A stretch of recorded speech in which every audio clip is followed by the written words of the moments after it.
Հիմա ինչ սպասելիքներ ունեք այս կառավարությունից, նրանք որքանով ձեր պահանջին ընդառաջ կգան։ Մեր պահանջն է, որ մեր զոհված տղաները 23 թիվին զոհված սեպտեմբերի 19-ի պատերազմում։ Մենք ուզում ենք, որ Նիկոլ Փաշինյանին դիմենք, մեր զոհված տղաները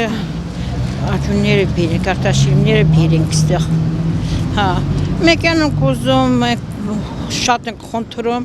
եթե հնարավոր է, օրինակ կարողանում են այդ ադրբեջանցիների հետ այդ նոթը, բերզինը, ցորենը բերեն,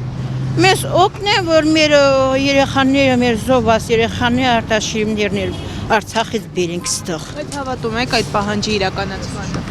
Դե, ես չգիտեմ, ենքան գնացին եք եկել, մեր հավատն է արդեն կորի։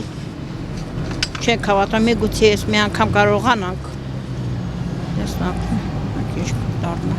Որվա իշխանությունների համար Արցախի էջն է փակ, նրանցից ինչ սպասելիքներ ունեք հիմա։ Դե ես սպասելիքներ ունեմ, որ ես չեմ ուզում, որ Արցախի էջը փակվի։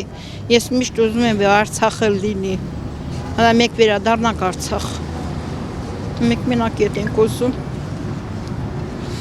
Այս ընթացքում որևէ արձագանք ստացել եք կառավարությունից։ Ես այդ կառավարությունից բան չեմ հասկանում, ճիշտ ասած։ Հա, ես ինչ իմանամ, ինչ ա։ Որևէ կերպ ձեր խնդրին չեմ փորձել անդրադառնալ, որևէ կերպ լսել ձեր խնդիրը։ Ես քիչ չեմ գնացել կառավարություն, գնամ կառավարություն, ես մենակ եմ ուզում, որ իմ երեխայի երեզմանը բերեմ ստեղ, որ կարողանամ գնամ իմ երեխայի երեզմանին արցել, մի ծաղիկ դնեմ։ Ես մենակ եմ ուզում։ Որդին է։ Հա, իմ տղան է։ Եղբայրական գերեզմաններում է հուղարկվում։ Չէ, Մարտունի։ Իմ տղան էլ ոչ մի բան չունեմ, այդ տղան է։ Ոչինչ չունեմ, մնացել եմ մենակ։ Այդ էլ ոչ մի բան չունեմ։